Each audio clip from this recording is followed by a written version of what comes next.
ఏపీలో red book అరాచకాలు పరాకాష్ఠకు చేరుకున్నాయి. సొంత సైకిల్ను పగలగొట్టుకున్న వైఎస్ఆర్సీపీ కార్యకర్తపై కేసు నమోదు చేయాలంటూ టీడీపీ నేతలు పోలీసులపై ఒత్తిడి తెస్తున్నారు. వైఎస్ జగన్మోహన్ రెడ్డి ర్యాలీలో సైకిల్తో పాల్గొన్నారు వైఎస్ఆర్సీపీ కార్యకర్త కనకారావు. ఆనందంలో సైకిల్ను విసిరేసి పగలగొట్టాడు కనకారావు. ర్యాలీ విజయవంతం కావడంతో టీడీపీ నేతలు కక్ష పెంచుకున్నారు. టీడీపీ నేతల ఒత్తిడితో కనకారావును అదుపులోకి తీసుకున్నారు ఎన్టీఆర్ జిల్లా ఇబ్రహీంపట్నం పోలీసులు. కనకారావే కాకుండా మరో ఇద్దరు వైఎస్ఆర్సీపీ కార్యకర్తలు కూడా పోలీసులు అదుపులోకి తీసుకున్నారు.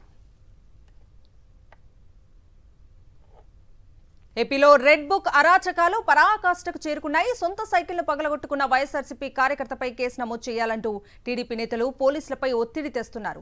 వైఎస్ జగన్మోహన్ రెడ్డి ర్యాలీలో సైకిల్తో పాల్గొన్నారు వైఎస్ఆర్సీపీ కార్యకర్త కనకారావు. ఆనందంలో సైకిల్ను విసిరేసి పగలగొట్టాడు కనకారావు. ర్యాలీ విజయవంతం కావడంతో టీడీపీ నేతలు కక్ష పెంచుకున్నారు. టీడీపీ నేతల ఒత్తిడితో కనకారావును అదుపులోకి తీసుకున్నారు ఎన్టీఆర్ జిల్లా ఇబ్రహీంపట్నం పోలీసులు. కనకారావే కాకుండా మరో ఇద్దరు వైఎస్ఆర్సీపీ కార్యకర్తలు కూడా పోలీసులు అదుపులోకి తీసుకున్నారు.